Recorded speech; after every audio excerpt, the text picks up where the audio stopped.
ফ্রিজের ঠান্ডা পানি খেলে কি গলা বসে যায়? অনেকে কিন্তু ঠান্ডা পানি দেখলেই ভয় পান। আসলে কি ঠান্ডা পানি গলার ক্ষতি করে? চলুন সত্যিটা জেনে নিই।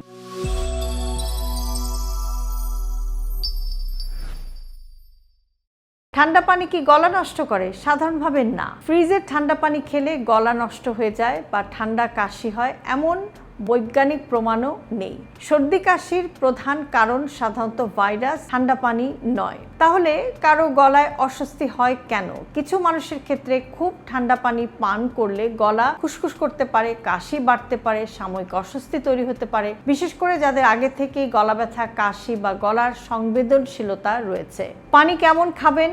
আপনার শরীর যে তাপমাত্রার পানি আরামদায়কভাবে গ্রহণ করতে পারে সেটি পান করুন। ঠান্ডা পানি খেতে সমস্যা না হলে শুধু ঠান্ডা বলে তা বাদ দেওয়ার দরকার নেই। তবে খুব ঠান্ডা পানি খেয়ে যদি আপনার গলায় অস্বস্তি হয় তাহলে স্বাভাবিক তাপমাত্রার পানি পান করুন। একটি গুরুত্বপূর্ণ বিষয়, পানির তাপমাত্রার চেয়ে পানি নিরাপদ এবং বিশুদ্ধ কিনা সেটি অনেক বেশি গুরুত্বপূর্ণ। দূষিত পানি গলা এবং পেটের বিভিন্ন সংক্রমণের কারণ হতে পারে। সহজ করে বললে, ফ্রিজের ঠান্ডা পানি গলা নষ্ট করে এটি একটি প্রচলিত ভুল ধারণা। ঠান্ডা পানি আপনার শরীরে অস্বস্তি তৈরি না করলে পরিমিতভাবে আপনি ঠান্ডা পানি পান করতে পারেন। আপনি কোন পানি বেশি পছন্দ করেন, ফ্রিজের ঠান্ডা পানি নাকি স্বাভাবিক তাপমাত্রার পানি? কমেন্টে জানান। আর ভিডিওটি বেশি বেশি শেয়ার করুন, কারণ ঠান্ডা পানি নিয়ে প্রচলিত অনেক ধারণার সঙ্গে বিজ্ঞানের পার্থক্য রয়েছে।